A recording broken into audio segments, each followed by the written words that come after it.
자, 오늘 말씀 11절에서 오늘 제목을 찾았습니다. 함께 11절 말씀 읽겠습니다.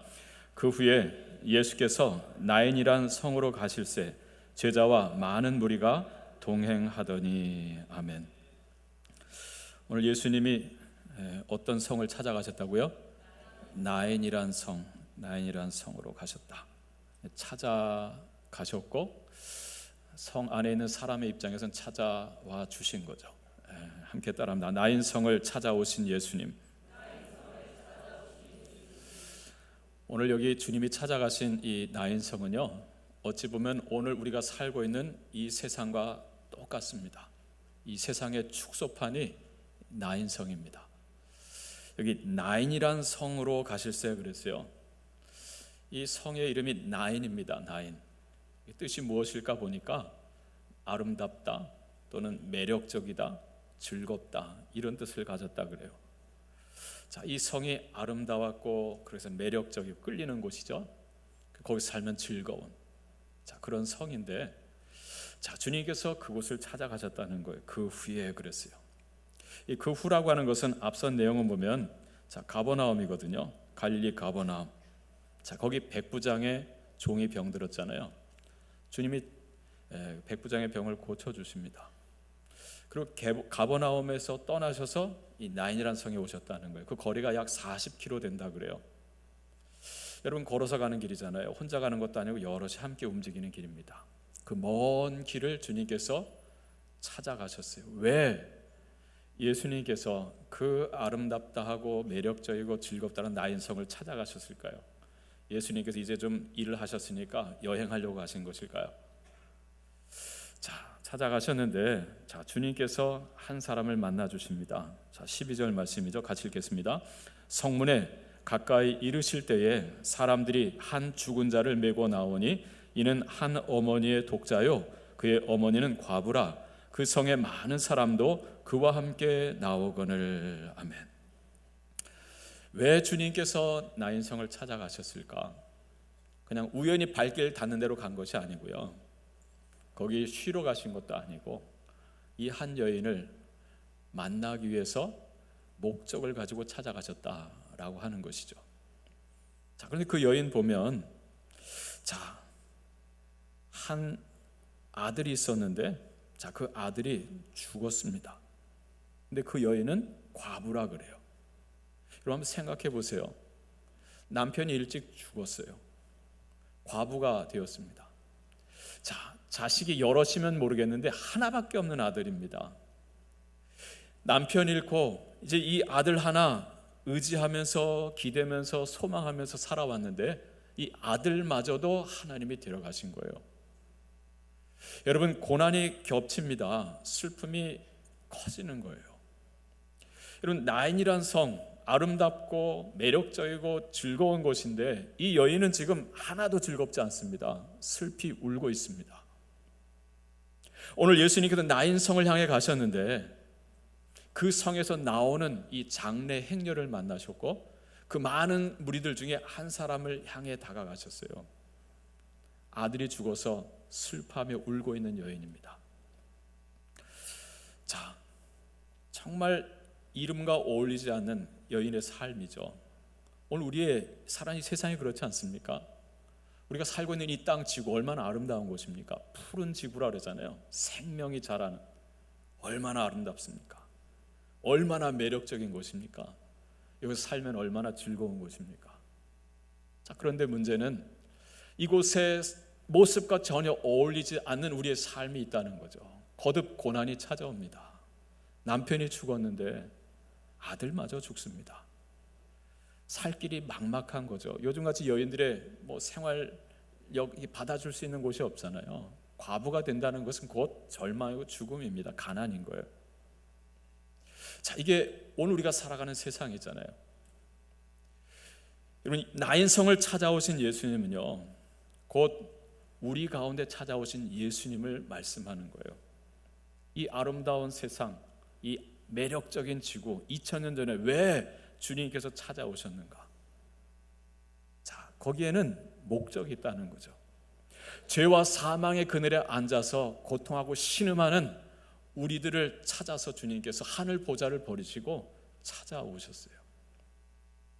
자, 그리고 오늘 말씀 속에서 이렇게 해서 주님을 만난 자에게 요구되는 삶이 있음을 보게 됩니다. 대림절입니다. 주님의 오심, 그 성탄을 기뻐하는 절기고요. 다시 오실 주님을 준비하면서 기다리자라고 하는 절기예요. 자, 우리가 여기서 반드시 던져야 될 질문이 있습니다. 왜 주님이 오셨을까? 왜 주님이 다시 오신다라고 하는 것일까? 그 주님을 경험한 자가 주님께 요구되는 일은 무엇일까라고 하는 것입니다. 나인성을 찾아오신 예수님. 첫째로 그 예수님은 우리를 불쌍히 여겨주시는 주님이셨다라고 하는 것을 보게 됩니다. 함께 따라합니다. 불쌍히 여기시는 예수님. 불쌍히 여기시는 예수님. 13절 말씀을 같이 함께 읽겠습니다. 13절. 주께서 과부를 보시고 불쌍히 여기사 울지 말라 하시고. 아멘. 주께서 과부를 보시고 그랬어요. 여러분, 그 나인 성분에서 사람들이 나오는데 이 여인이 홀로 아들의 죽음을 장사전에 나온 게 아니고 많은 무리가 함께 했다 그래요. 많은 사람도 그와 함께 하고.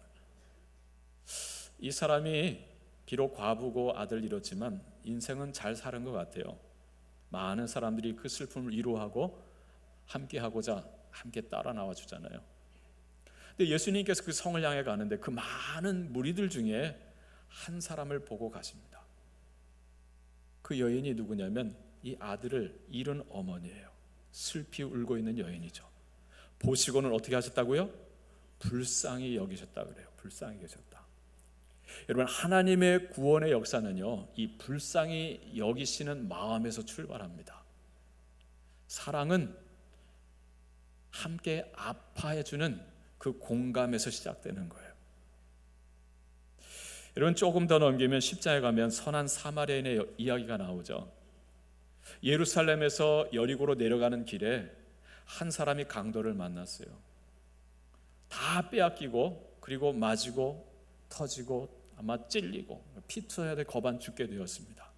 근데 그곳을 제사장도 지나가고 레위인도 지나가는데 성경 분명히 기록합니다. 보고 피하여 지나가되 그랬어요. 다 보고는 피하여 지나갔습니다. 아무 감정도 없이 지나가는 거예요. 그런데 어떤 사마리아 사람은 똑같이 보았습니다. 근데 뭐가 달랐느냐면 그는 불쌍히 여기고 그랬어요. 보고 불쌍히 여겨 가까이 가서 포도주로 그 상처를 부어서 소독해주고 그리고 쌈해주고 자기가 타고 오던 나귀에 태워서 마을까지 내려갑니다. 그리고 밤새도록 그 상처를 만져주고는 그 다음날 아침 주막 주인에게 일이 있어서 떠나는데 돈을 주면서 이 사람 좀 살펴달라 그래요. 내가 돌아와서 부비가 더 들면 내가 드리겠다라고 떠나갑니다. 처음 보는 사람입니다. 그런데도 불구하고 이렇게 섬겨주었어요. 살펴주었어요. 이 사랑이 어디서부터 출발한 겁니까? 불쌍히 여기는 마음에서부터 출발하는 거예요. 여러분, 하나님께서 왜 애굽에서 신음하는 이스라엘 백성들을 찾아가신 것입니까? 불쌍히 여기는 마음 때문입니다. 지금 당신의 백성이 은혜를 알지 못하는 바로 왕의 압제 가운데서 고통하며 신음하고 있어요.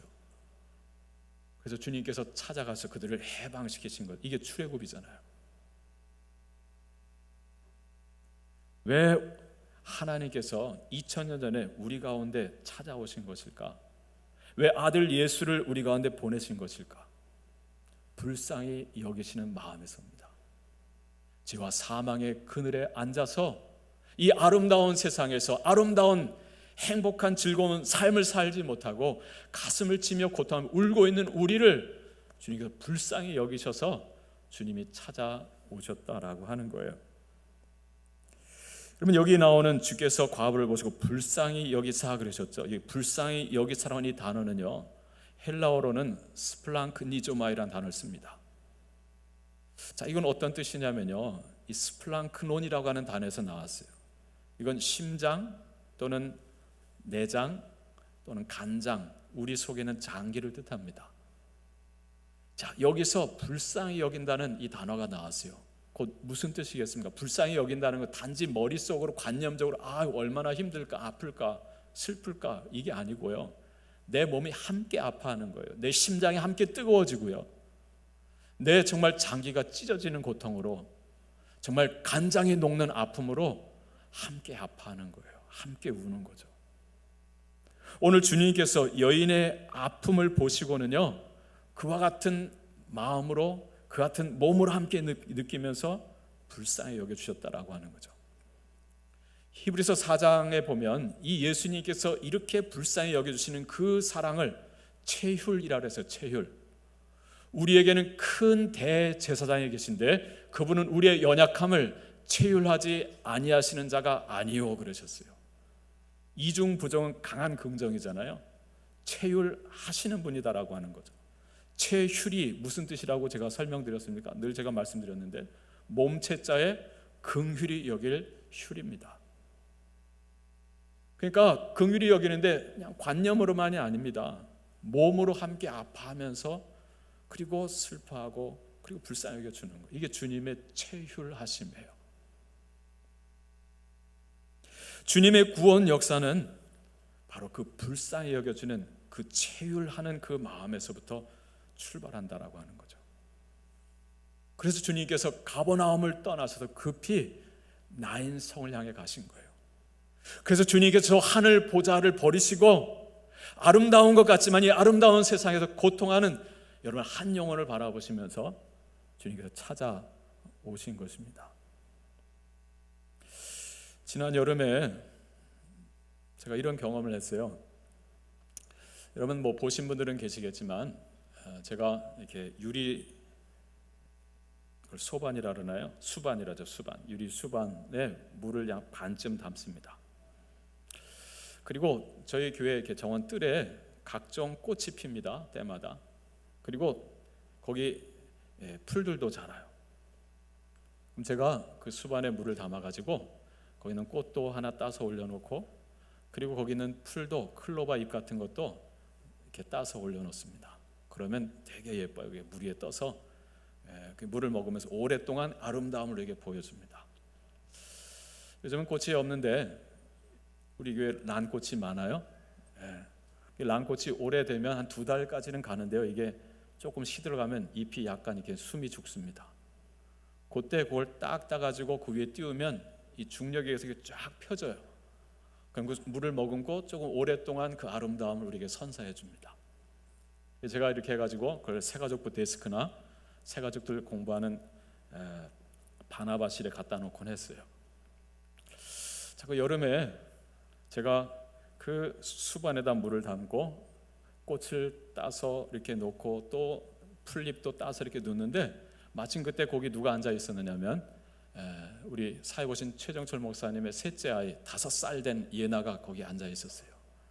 얘가 묻더라고요. 목사님 지금 뭐 하시는 거예요? 그래서 제가 설명을 했죠. 사람들 보라고 이렇게 꽃도 따고 풀잎도 따서 이렇게 띄우려고 하는 거야. 근데 아이 입에서 뜻밖의 말이 제 안에 들렸어요. 뭐라 그랬는지 아세요? 와, 아프겠다. 목사님 참 멋져, 이럴 줄 알았는데요. 와, 아프겠다 그러는 거예요. 아이는 그 순간 그 꽃이 또는 그 풀들이 아파할 걸 생각한 거예요. 저는 전혀 생각 못했던 거예요. 내 손 꼬집으면 아파요, 안 아파요? 이걸 자른다고 생각해 보세요. 얼마나 아프겠어요. 근데 식물은 안 아픈 줄 아는 거죠. 그래서 저거 하면 얼마나 사람들이 이뻐할까, 이것만 생각해 똑똑 따가지고 다 띄웠던 건데, 어린 아이들은요 그 풀도 아플 걸 생각하더라고요. 여러분, 사랑의 크기는요 공감하는 능력의 크기에 따라 달라지는 거 아니겠어요? 오늘 예수님께서 이 여인을 보시고 불쌍히 여기셨어요. 그 아픔을 함께 아파해 준 거예요. 그것도 몸으로 함께 간장이 녹는 아픔으로. 어떻게 예수님께서 그 여인의 아픔을 아셨을까요? 남자입니다. 결혼도 안 했고 아기도 없잖아요. 짐작컨대요, 어쩜 예수님은 그 여인을, 울고 있는 여인을 보면서 훗날 십자가에 달린 당신을 바라보시며 정말 애통해야 할 당신의 어머니 마리아를 생각했을지 모릅니다. 여러분, 예수님은 그냥 우연히 살다가 십자가에 못 박혀 죽은 게 아니잖아요. 십자가에 달려 죽기 위해서 오신 분입니다. 우리를 대신 화목제물로 달려 죽기 위해서, 십자가에 달려 죽기 위해서 오신 거예요. 주님의 삶은 십자가를 향해 걸어가는 삶이었어요. 오늘 아들, 그것도 하나밖에 없는 아들이 죽었습니다. 슬피 울고 있습니다. 근데 그 여인을 보면서 함께 아파해 주는 거예요. 어머니의 아픔을 함께 생각하면서 그 고통의 깊이를 함께 느끼는 거죠. 우리 주님이 우리의 연약함을 치유해 주신대요. 여러분이 인생에 겪는 그 모든 아픔을 함께 아파해 주신다는 거죠. 할렐루야. 이 대림절 주간에, 이 성탄의 시즌에 여러분 꼭 이것을 기억하시길 바랍니다. 주님이 나의 아픔을 아시고 함께 아파해 주신다는 거죠. 자, 두 번째, 오늘 본문의 주님은요, 우리를 만져주신다는 거예요. 그냥 불쌍히 여겨주시는데 그치지 않고 우리 아픔을 만져주신대요. 함께 따라합니다. 만져주시는 예수님. 만져주시는 예수님. 자, 어떻게 만져주시는가? 자, 그 13절 뒷부분 보면 불쌍히 여기셨고 그 다음 어떻게 하셨습니까? 울지 말라 하시고 그랬어요. 예수님께서 그 여인에게, 지금 울고 있는 그 여인에게 울지 말라 하셨어요. 여러분, 이 울음 그칠 수 있어요? 없어요? 없잖아요. 남편 죽었어요. 근데 남아있는 아들 한 가닥 희망인데 아들도 죽었어요. 이건 북 받쳐서 터져 나오는 울음입니다.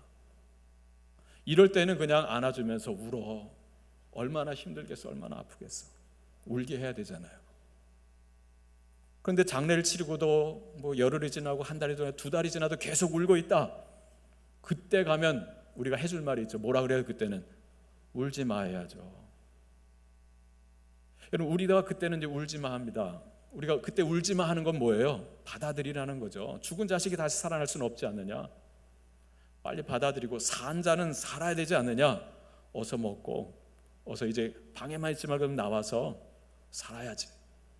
우리가 이렇게 격려하잖아요. 근데 오늘 예수님은요, 지금 아들이 죽어서 장사 지내러 가는 여인한테 울지 말라 그러세요. 왜 울지 말라 하신 것일까요?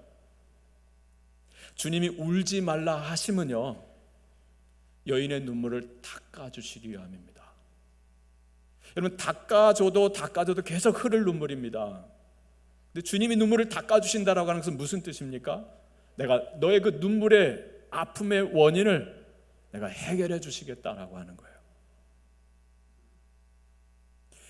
요한계시록 21장에 보면 이런 말씀이죠. 내가 들으니, 자, 요한이 들었습니다. 들으니 보좌에서 큰 음성이 나서 이르되, 하나님 계신 보좌로부터 큰 음성이 나는데, 자, 들리는 소리가, 보라, 하나님의 장막이 사람들과 함께 있음에 하나님이 그들과 함께 계시리니 그들은 하나님의 백성이 되고 하나님은 친히 그들과 함께 계셔서 모든 눈물을 그 눈에서 닦아주시니 다시는 사망이 없고 애통하는 것이나 곡하는 것이나 아픈 것이 다시 있지 아니하리니 그러셨어요. 주님께서 모든 눈물을 닦아주신대요. 그 전에 하나님께서 장막으로 우리를 덮어주신다 그랬잖아요. 하나님의 장막이 사람들과 함께 있음에, 이 사람들은 어떤 사람들입니까? 이 땅에 아픈 것, 상처, 여러 가지 일들로 인해서 고통하는 자들이고 눈물을 흘리는 자들이에요. 근데 주님께서 장막으로 그들을 덮어주신다? 이건 뭐예요? 하나님의 임재로 우리를 품어주시는, 덮어주시는 그 하나님을 말하죠. 그리고서 우리의 눈물을 닦아주신다는 거예요. 주님이 눈물을 닦아주신다라고 하는 것은요, 말씀한 대로 다시는 사망이 없고 애통하는 것이나 곡하는 것이나 아픈 것이 있지 아니하리라 그랬어요. 무슨 뜻이겠습니까? 지금 왜 울고 있죠? 아픈 것 때문에 울고요, 고난 당한 것 때문에 울고 죽음 때문에 울고 있어요. 주님께서 눈물을 닦아주실 때 이런 것이 다시는 있지 않겠다, 우리를 치유하시고 회복하시고 자유와 평강과 생명을 주시겠다라고 하는 거예요. 할렐루야. 오늘 주님께서 찾아오셔서 그 여인의 아픔을 함께 아파해 주면서 그리고는 울지 말라 하세요. 문제를 해결해 주겠다는 거예요. 그래서 이어서 하신 주님의 행동이 무엇입니까? 14절 말씀이죠. 같이 읽겠습니다. 14절. 가까이 가서 그 관에 손을 대시니 맨 자들이 서는지라. 예수께서 이르시되 청년아 내가 네게 말하노니 일어나라 하시매. 아멘. 울지 말라 하시고는 어떻게 하셨다고요? 가까이 가셨다 그래요. 어디를 향해 가신 거예요? 지금 예수님께서 먼 길을 달려오셨습니다. 많은 행렬이 나오고 있습니다. 그 중에 한 여인을 보시고 가까이 다가가셨어요. 여인 앞에 서서 여인을 만져주면서 울지 말라 하셨어요. 그리고 나선 가까이 가셨다 그래요. 어딜 향해 가신 거냐?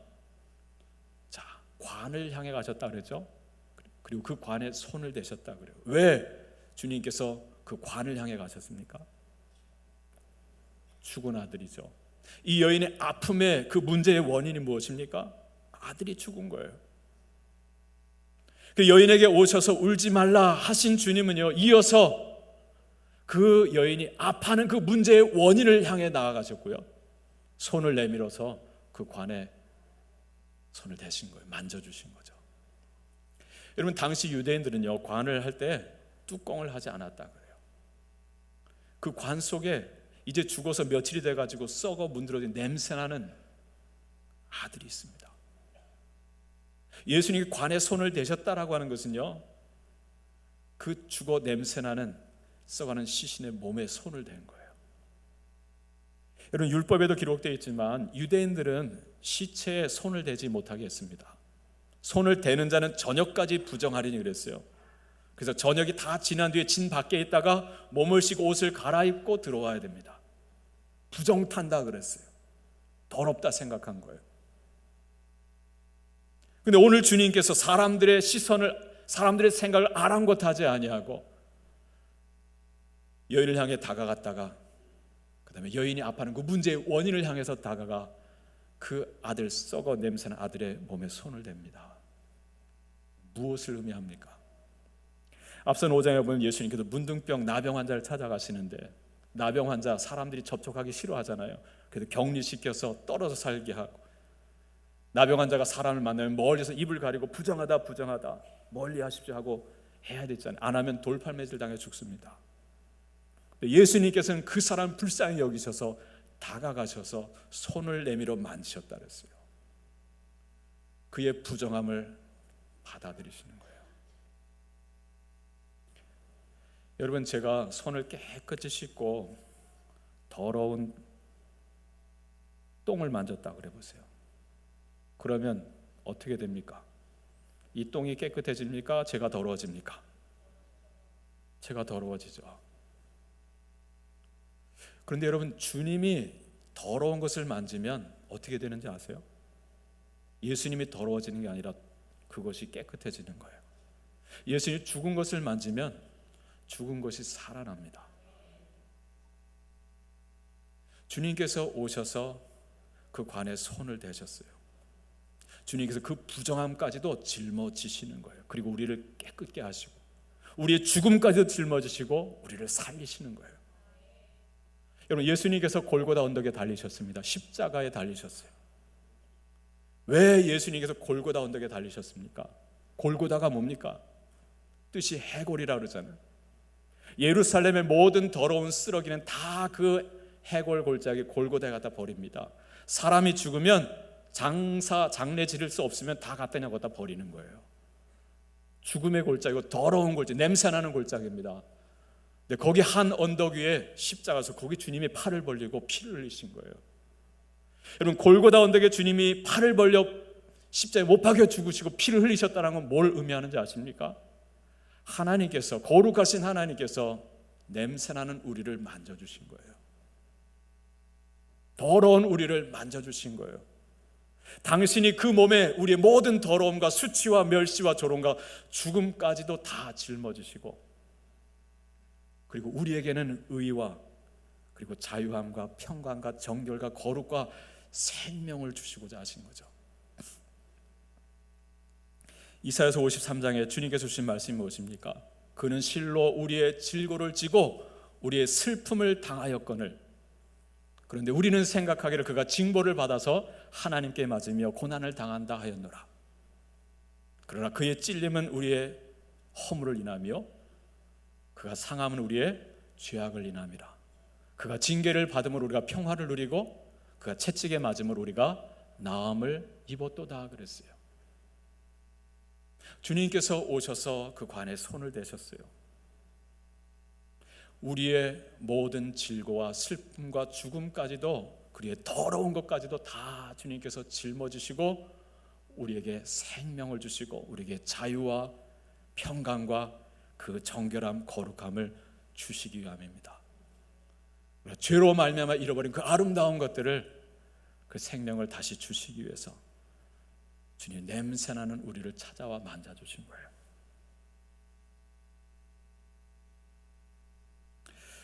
지난 금요일 밤 금요 기도회를 준비하고 있는데 제가 카톡을 하나 확인하게 됐어요.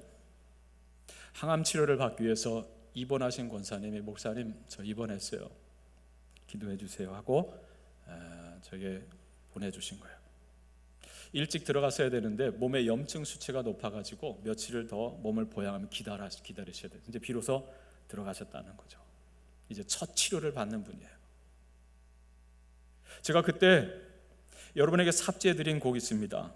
여호와의 유월절이라고 하는 이 곡을 제가 반복해 들으면서 금요기도의 말씀을 준비하는 중이었어요. 제가 그 곡을 카톡으로 그 권사님께 보내드렸어요. 그리고 제가 이렇게 답을 달았습니다. 권사님, 지금 씨름하는 그 병상이 주님을 더 갈망하고 주님을 더 깊이 만나는 정말 거룩한 성소, 지성소가 되기를 바랍니다 하면서 이 찬양을 보내드렸어요. 지극히 높은 주님의 그 지성소로, 그 지성소로 들어갑니다. 세상의 그 신을 벗고서 주 보좌 앞에 엎드립니다. 나 주님을 향한 사랑과 그 신뢰가 사그러져 갈 때, 정말 주님을 사랑하는 권사님이고 정말 주님을 신뢰하는 권사님인데, 여러분 가정에 거듭 고난이 닥칩니다. 여러분 그때 주님을 향한 사랑과 주님을 향한 신뢰가 깨질 수 있잖아요. 왜 하나님 나에게 이러시는 것입니까? 내가 얼마나 주를 위해서 헌신하고 살려가는, 왜 나에게 이 고난을 주시는 것입니까?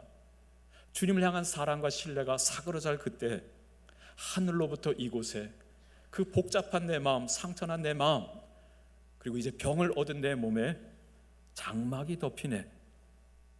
하나님의 장막이 덮인다는 하나님의 임재가 우리를 덮는 거죠. 자, 기도가 나옵니다. 이곳을 덮으소서, 이곳을 비추소서. 내 안에 무너졌던 모든 소망 다 회복하리니 이곳을 지나소서, 이곳을 만지소서. 내 안에 죽어가는 모든 예배가 다 살아나리라. 이스라엘 백성들이 시내산 자락에서 금송아지를 만들어 놓고요, 이게 하나님이다 하면서 먹고 마시며 춤췄어요. 하나님은 저들이 네 백성이 부패했다 모세에게 말하시면서, 내가 저들 다 진멸하고 모세야 내가 너를 통해서 새롭게 시작하고 싶다 그러잖아요. 근데 모세가 뭐라 그래요? 하나님, 내 백성이라뇨? 주님의 백성입니다. 여기서 저들을 다 진멸하시면 세상이 뭐라고 하겠습니까? 주님 저들을 용서해 주세요 그러잖아요. 주님의 뜻을 돌이키시고 올라가라 그랬죠. 이제 시내산 떠나서 저 약속한 가나안 땅에 올라가라. 내가 사자를 앞서 보내서 거기는 음란한 족속 다 몰아내고 니들 거기 살게 해주겠다. 여기까지는 좋았는데 그 다음 말이면 난 그런데 안 올라가겠다. 하나님 그러세요. 니들끼리 올라가라는 거예요. 난 올라가지 않겠다. 하나님 몹시 화가 나신 거죠. 근데 모세가 뭐라 그럽니까? 주님, 주님의 백성으로 여겨주세요. 주님의 백성입니다. 주님께서 함께 올라가지 아니하시면 우리 한 발짝도 떼지 않겠습니다 그래요. 차라리 내 이름을 생명책에서 지워주세요. 저들과 함께 하지 않을 거면. 그러면서 모세가 하나님께 구합니다. 하나님의 임재를, 하나님의 영광을 보여주세요 그래요. 근데 하나님 뭐라 그러십니까? 너 그 반석 위에 서라. 내가 너에게 얼굴은 보여주지 않겠다. 얼굴 보면 죽는다 하면서 주님이 지나가시는데 손으로 모세를 덮으셨다 그랬어요. 손으로 덮으시고 지나가시는 거예요. 그리고 손을 드시는데 모세가 주님의 등 뒤를 보고 옷자락을 보았다 그러죠. 주님께서 우리를 덮으십니다. 그리고 지나가시고 함께 동행하시는 거예요. 여러분, 주님이 만져주시면 됩니다. 우리 안에 이 더러움, 우리 안에 내 아픔, 상처, 우리의 죽음까지도 그 주님이 와서 만져주시면 되는 거예요. 오늘 주님께서 그 관에 손을 대시고 말씀하십니다. 청년아, 내가 네게 말하노니 일어나라 그러세요. 손으로 만져주시고 말씀으로 만져주십니다. 주님께서 이 세상을 아름답게 창조하셨잖아요. 빚으셨잖아요. 손으로 빚으시고 말씀으로 창조하시고 그 코에 생기를 불어넣어 우리를 살게 하셨잖아요. 하나님의 형상대로 살게 하셨잖아요. 근데 우리의 죄로 말미암아 우리가 일그러지고 이 세상 모든 것이 저주를 받게 되었어요. 근데 주님께서 다시 찾아오셔서 만져주시는 거예요. 그리고 말씀해 주시는 거죠. 왜? 우리를 불쌍히 여기셔서 우리가 죄로 말미암아 잃어버린 그 모든 것들을 회복시켜 주시기 위해서 우리의 죄, 우리의 그 더러움, 냄새나는 것, 그 아픈 것, 죽음까지도 주님이 다 짊어지시고 그리고 우리에게 이 자유와 평강과 정결함과 거룩과 생명을 주시는 거예요. 할렐루야. 이것이 바로 주님께서 나인성을 찾아가신 이유고요, 2000년 우리 가운데 찾아오신 까닭입니다. 자, 그 다음 우리가 생각할 것은 뭐냐면 증거 되시는 예수님입니다. 함께 따라합니다. 증거 되시는 예수님. 증거 되시는 예수님. 왜 우리를 찾아오셨고 왜 만나주셨나? 요구되는 것이 있어요. 주님을 만난 자에게. 자, 16절 17절 말씀 같이 읽겠습니다. 모든 사람이 두려워하며 하나님께 영광을 돌려 이르되 큰 선지자가 우리 가운데 일어나셨다 하고 또 하나님께서 자기 백성을 돌보셨다 하더라. 예수께 대한 이 소문이 온 유대와 사방에 두루 퍼지니라. 아멘. 그 자리에 많은 사람들이 있었죠. 여인과 죽은 아들만 있었던 게 아닙니다. 함께 위로하기 위해 장날 도와주기 위해 따라왔던 무리들도 있었고 예수님과 함께한 제자들도 있었고 예수님을 따라왔던 무리들도 있었어요. 근데 그 모든 사람이 다 두려워했다 그래요. 왜 두려워했습니까? 그 순간 그 자리에 임한 하나님의 임재를 경험한 거예요. 하나님의 영광을 본 거예요. 그들 안에 두려움, 경외심이 생깁니다. 그들은 그 경외심을 가지고 그 나타난 하나님의 영광을 누구에게 돌려요? 하나님께 돌립니다. 어떻게 해요? 고백하잖아요. 큰 선지자가 우리 가운데 일어나셨다라고 말합니다. 예수님을 뭐라고 표현했습니까? 고백했습니까? 큰 선지자라 그랬어요. 그리고 이어서 하나님께서 당신의 백성을 돌보셨다라고 고백을 합니다. 이건 하나로 말하면 이 예수가 바로 우리가 기다리고 고대하던 메시아 그리스도다라고 하는 고백입니다. 이게 예배입니다. 하나님 앞에서 하나님을 고백하는 거예요. 예수님 앞에서 당신이 그리스도십니다라고 고백을 한 거죠. 여러분, 큰 선지자, 이제껏 우리가 경험했던 구약의 선지자들과는 차원이 다른 분이다라고 하는 거예요. 여러분, 히브리서 4장 14절에서는 12절 14절 거기서는 예수님을 우리에게는 큰 대제사장이라 그랬어요. 구약에는 아론의 반차를 쫓은 대제사장과 차원이 다른 그들보다 훨씬 더 큰 대제사장이라는 거죠. 그리고 요한계시록은 예수님을 만왕의 왕이요 만주의 주라 그랬잖아요. 큰 왕이십니다. 여러분, 예수님이 메시아 그리스도가 되신다라고 하는 구약의 이 왕과 선지자와 제사장의 삼중직을 감당하는데 구약에는 왕과 선지자 제사장과는 차원이 다른 일을 하셨다라고 하는 거예요. 죄와 사망에 갇힌 우리를 해방하시는 일입니다. 오늘 이 고백은요, 예수가 곧 그리스도십니다라고 하는 고백이에요. 예배입니다. 근데 이들은 예배로 그치지 않았어요. 그 다음 절, 예수께 대한 이 소문이 온 유대와 사방에 두루 퍼지니라 그랬어요. 예수께 대한 이 소문이 뭡니까? 예수가 곧 그리스도다라고 하는 거죠. 이게 복음의 핵심 아닙니까? 이것이 온 유대와 사방에 두루 퍼졌다. 이게 어떻게 퍼지게 됐습니까? 그날 그 자리에서 하나님의 임재를 경험하고 하나님의 영광을 본 사람들이요 가만히 있을 수 없었던 거예요. 있는 자리에 가서 그 예수를 그리스도라 선포한 것입니다. 이게 전도잖아요. 이게 증거잖아요. 대림절을 지나고 있습니다. 우리 가운데 찾아오신, 우리를 불쌍히 여기셔서 우리를 찾아오셨고, 그리고 문제의 근원을 향해 나아가셔서 손을 내밀어 만지시고 말씀으로 만져주시고 우리를 새롭게 하시고 소생케 하시고 온전케 하셔서 돌려주신 그 예수님, 그 예수님 우리가 경험했잖아요. 그것을 경험한 우리가 해야 될 일이 무엇입니까? 사명이 무엇입니까? 예수가 누구신지를 전하는 거죠. 온 유대 사방에. 이 절기에 이와 같이 주님의 은혜를 확인하고 그 주님께 영광의 예배를 드리고 그 주님을 나가 증거할 수 있는 복된 여러분들이 될 수 있기를 바랍니다. 이 시간 함께 찬양하며 기도하길 원하는데요.